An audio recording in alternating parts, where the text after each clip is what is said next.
Hello and welcome to Spread Book Joy. In this Get Kids Reading series, I give you all the information that as a teacher I want when choosing high quality, highly engaging books for children. Save yourself hours of reading and research by watching one video. To make life even easier, I put timestamps in the description so you can skip to the parts you're most interested in if you prefer. So whether you're a parent or a teacher, this video gives you all the information you need to choose books which get kids reading. And as an amazing bonus at the end of this video, I'm giving away an extensive resource pack that can be used for school or home learning comprehension lessons based on Coraline's chapter 1. The home learning resource is a hyperdoc which I created to allow children to complete the same lessons at home either independently or with a parent.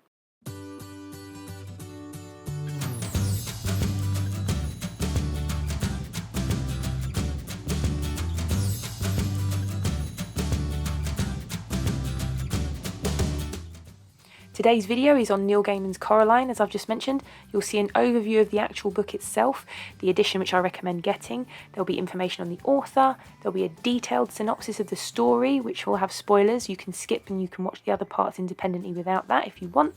I'll talk about main themes, practical ideas for activities, good online resources, and again I've given you free resources at the end which I've made for either school or home use. There'll be a demonstration of how I successfully use this text to support children's suspense writing, particularly as it's great for greater depth writing at Key Stage 2.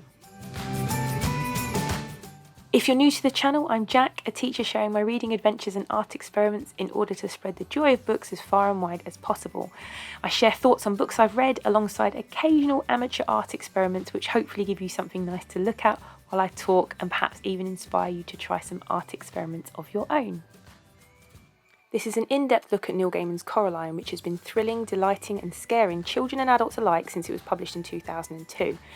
At first glance, so it looks like it might be a simple text, but this video is going to give you an in-depth look at what makes this such a rewarding experience for younger readers. So what's Coraline about? Well, briefly, it's about a girl called Coraline, an only child who I think is about 10 years old. Her family moves into a big, old, rambling Victorian house which is split into flats or apartments. So in the house there are a number of eccentric neighbours, and while exploring the house one day she finds an old door in her flat which her mother unlocks with an ancient-looking key which she discovers there's nothing behind it but bricks. Her mother closes the door, which she leaves unlocked, but later that night Coraline investigates a noise and finds the door open. So it's a classic children's trope of finding a doorway to another world.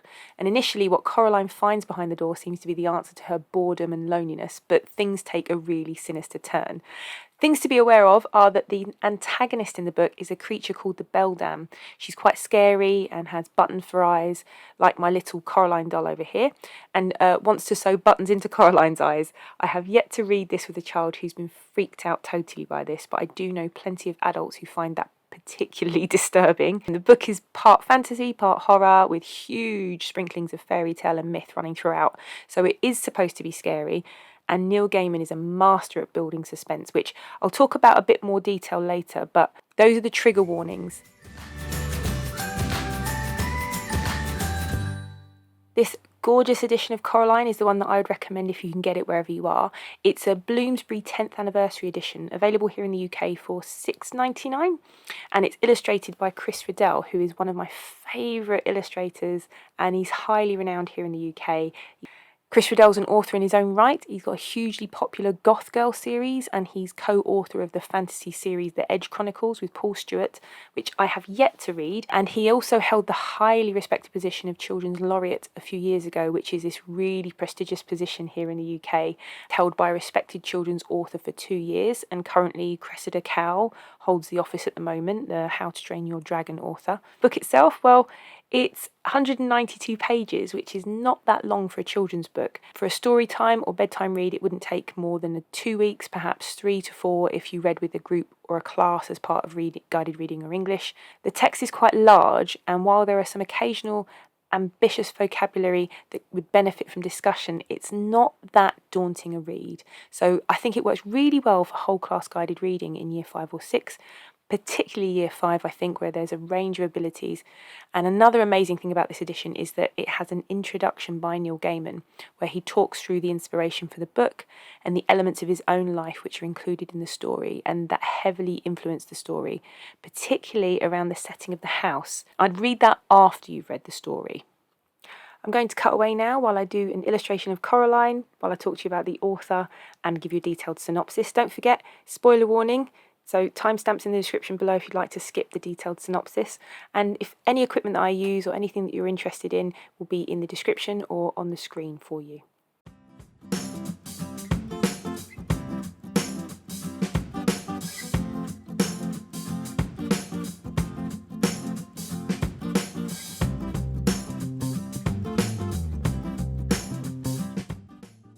Neil Gaiman is one of the most celebrated and influential British fantasy authors, and he's got a huge body of work that draws heavily on myths and elements of fairy tales. He's even written his own retelling of the Norse myths, which was a bestseller. He's written for adults and children, with much of his work being adapted for stage and screen. Good Omens, co-written with the late great Sir Terry Pratchett, and American Gods are both adapted on Amazon Prime. I'd highly recommend Good Omens, it's fantastic. It's not a children's book actually, but it's a great TV show. Stardust, a fantastic live action film, as well as a recent National Theatre production of a book called The Ocean at the End of the Lane. So Coraline itself, I first came across as a full-length stop-motion animation, which has quite a cult following. It is just such a beautiful film and visually exciting to watch.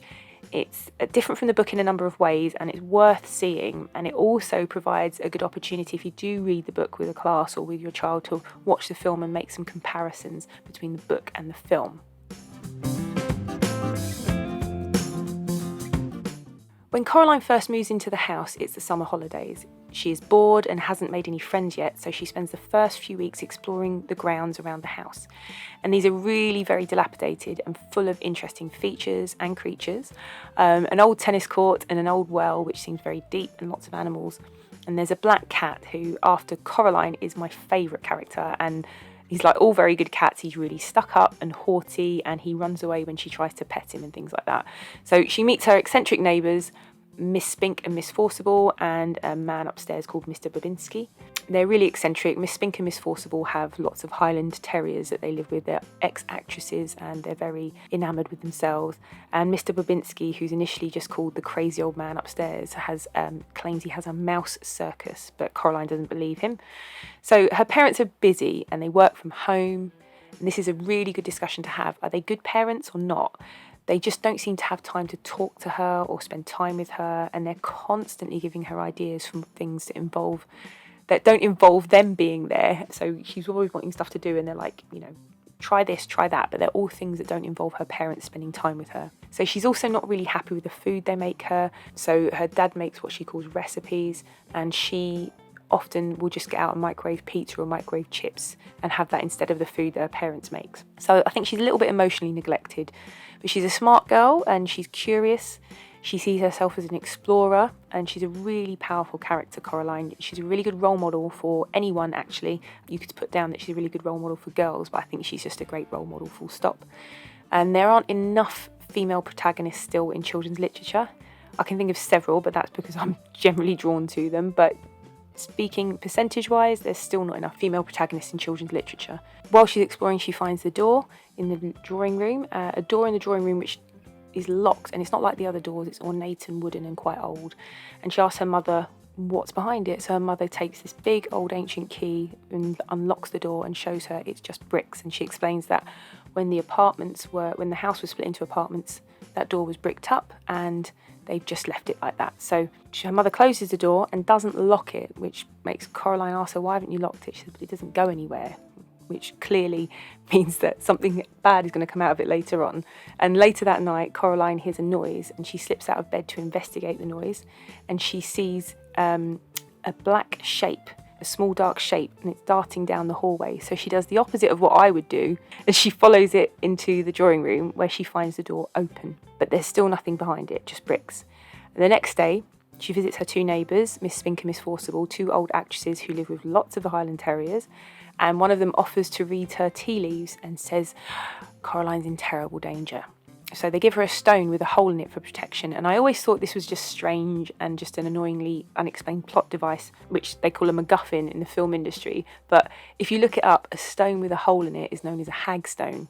And these are stones with naturally occurring holes in them, and they were traditionally used to ward off witches and curses, but also in Welsh mythology, they're used to see invisible creatures when you look through them, and this is all becomes relevant to what happens later on. So Coraline finds the door open again, and this time there's a tunnel, and she goes through.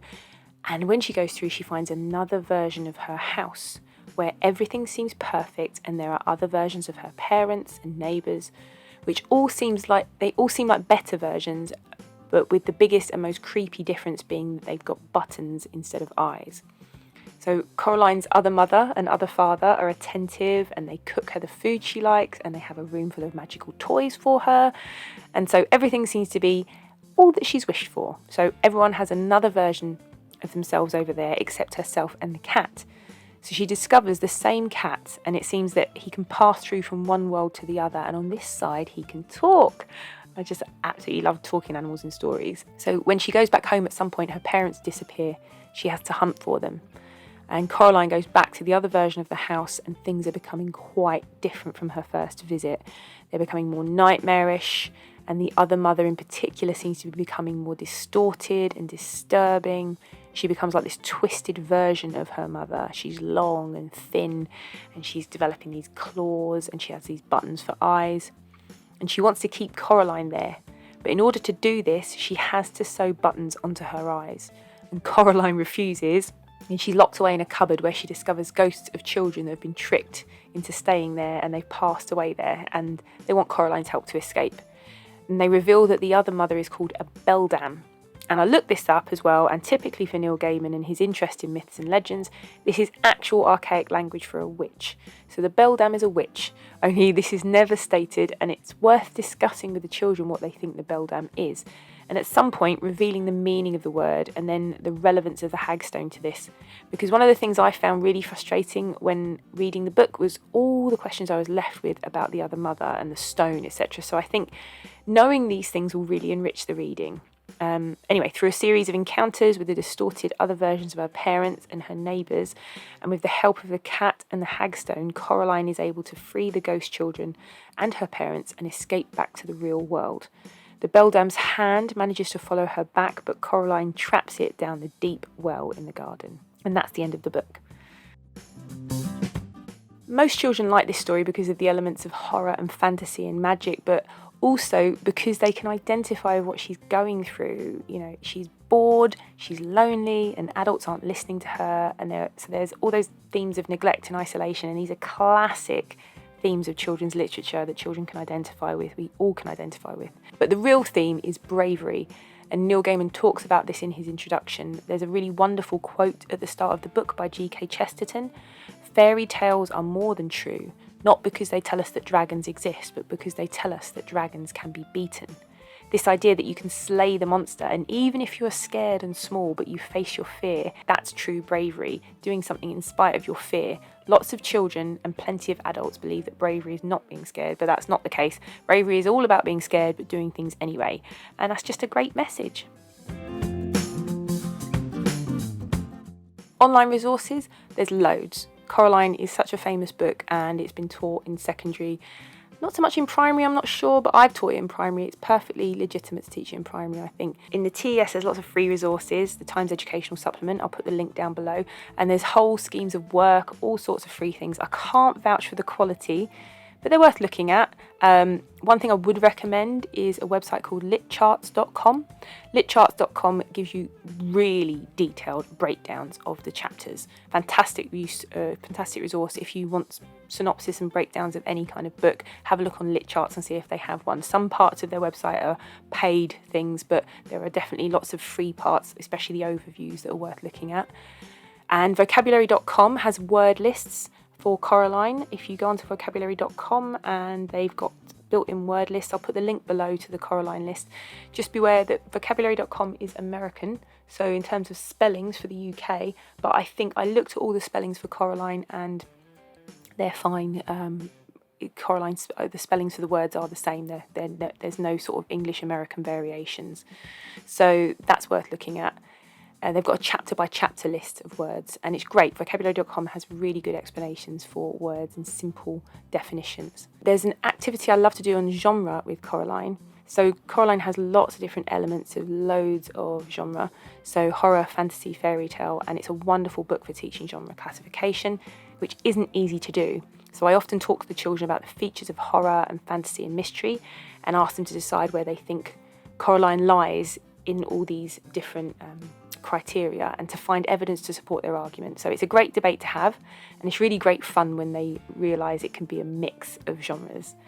And in terms of writing, there's loads of things you could do for writing. You can write the legend of the beldam. Where did she come from? Something that the reader is left questioning, really. So where did the beldam come from? And the house itself, it's so pivotal to the story. It's almost a character in itself. So how is that linked to the beldam? And there are some non-fiction pieces that could be written here as well.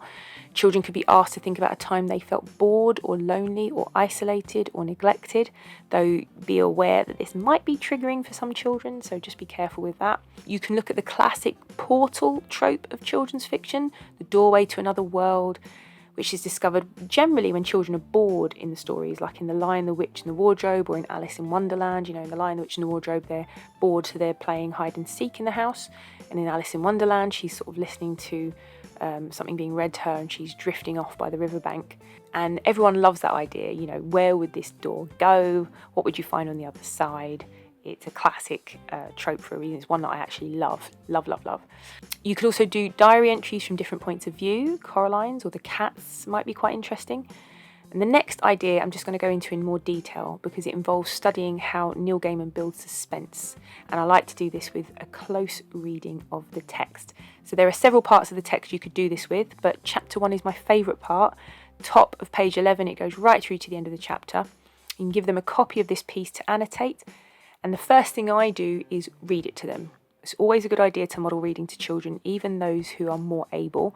And while they listen, I ask them to highlight things they think are effective and make them feel scared.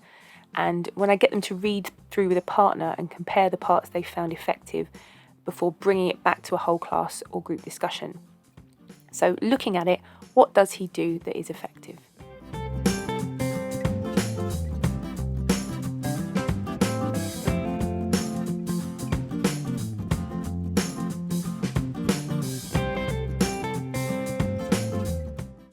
I'll read you a very small part of it. I won't read the whole thing through, but I'll just have a little look so you can see exactly what he does that's effective. That night, Coraline lay awake in her bed. The rain had stopped, and she was almost asleep when something went tut-tut-tut-tut-tut. She sat up in bed. Something went creak. Coraline got out of bed and looked down the hall, but saw nothing strange. She walked down the hallway. From her parents' bedroom came a low snoring. That was her father. And an occasional sleeping mutter. That was her mother. Coraline wondered if she'd dreamed it, whatever it was. Something moved. It was little more than a shadow, and it scuttled down the darkened hallway fast, like a little patch of night. She hoped it wasn't a spider. Spiders made Coraline intensely uncomfortable. The black shape went into the drawing room, and Coraline followed it in a little nervously. The room was dark. The only light came from the hall, and Coraline, who was standing in the doorway, cast a huge and distorted shadow onto the drawing room carpet. She looked like a thin, giant woman. Coraline was just wondering whether or not she ought to turn on the light when she saw the black shape edge slowly out from beneath the sofa. It paused and then dashed silently across the carpet towards the farthest corner of the room. There was no furniture in that corner of the room. Coraline turned on the light. There was nothing in the corner, nothing but the old door that opened onto the brick wall. So, what does Neil Gaiman do here that's effective? Well, he uses lots of effective imagery, the dark shape, the scuttling, the onomatopoeia. When she notices the noise, this draws the reader into the scene. And then what I think is particularly effective is the use of the word something. He, entirely leaves it up to the reader to imagine what this thing is. He doesn't describe this thing that she's following apart from it being small and dark. So it's entirely left up to the reader's imagination. He uses a simile. The thing is like a little patch of night to show how dark it is. And then the reader is also thinking about night and all the horror connotations there. And he uses really specific verbs to describe how it moves. So it's scuttled and it dashed. And he also tells us that Coraline thinks of spiders, and then, of course, so do we. He uses lots of different sentence types here as well, long, complex and compound sentences which put the reader at their ease. So as she's like walking down the hall and from her parents' bedroom, blah, blah, blah, it all lulls you into this sense that actually this is fine and things are back to normal. And then all of a sudden, she's just starting to think she dreamed it when he drops in this short, sharp sentence, something moved, which is like a perfect demonstration of what we mean when we say it's important to vary sentence structure to make your writing interesting. In fact, studying this section and getting children to use some of the ideas in their own writing hits a lot of the Key Stage 2 greater depth writing criteria. But it's also just a masterclass in how to give readers the chills. Like, I've used this before in a lesson study. I did it with some other teachers where we used a technique called overwriting, which is a James Clements technique, which I'll link below to his article on it. I don't know if it's his article, but there's an article below I'll put in the description box. Really, when you look at the Key Stage 2 greater depth writing criteria, it's, they're drawing independently on what they've read as models for their own writing, looking at literary language and structure, and then manipulating grammar and vocabulary and using a range of punctuation. This whole thing he's got that's taught at Key Stage 2, so using semicolons and uses ellipses, he uses all sorts of things here. The thin giant woman part as well is foreshadowing, and it's a very meta foreshadowing, using a shadow as foreshadowing. So without giving you spoilers, if you've read the book or watched a detailed synopsis before, you'll know what I mean. So I'm going to give you an overview of the free resources that I have made for Coraline next. As a bonus for watching to the end of my video, I have got for you a complete comprehension home and school learning bundle. So if you're worried about how to manage school and home learning, I've got the answer. My comprehension resource bundle here is going to offer teachers the flexibility of a fully planned and resourced lesson or series of lessons for school, and then also some home or blended learning, so children who are not at school can have exactly the same access to the same resources. So you've got a traditional lesson plus resources and an amazing fully interactive PowerPoint file known as a hyperdoc, which will allow children at home to access the lesson and all of the materials either independently or with a parent. So if you're short on time, you don't know what I mean by hyperdoc, you don't need to feel overwhelmed. I've got a quick video tutorial as part of the bundle of contents that will get you up and running. So you'll get PowerPoint screens for your whole class comprehension activity, and this will take as a suggested 2-day plan of how to use those activities. There's full notes on every slide. There are editable comprehension questions differentiated 3 ways with answer sheets provided. And there are editable recording sheets for the starter and the plenary, and there's a glossary for you if you want that for your wall. There's 3 additional follow-on activities for additional enrichment if that wasn't enough. So there's an opportunity for drama, map making, and an imaginary WhatsApp conversation between Coraline and a friend, plus 3 fully interactive home learning PowerPoint hyperdocs allowing children to complete the lesson independently at home. The first screen of the whole class PowerPoint contains a short video tutorial to guide you through this extensive resource, and I'm going to give it away to you for free. All you need to do is click the link below in the description box, and it will take you to the link for my free resources. Please let me know if you use this book or my resources in class or at home and how it went. I'd love to hear any ideas you have and any further recommendations. And if you like this video, you might enjoy some of my others. I've got a wonderful video and accompanying lesson plan on Neil Gaiman's instructions picture book. To see more from me and get possibly more free resources as I make them, subscribe to my channel for new videos every Saturday and recommend it to anyone who might find it useful. Most importantly, please do spread some book joy of your own wherever you can. Bye!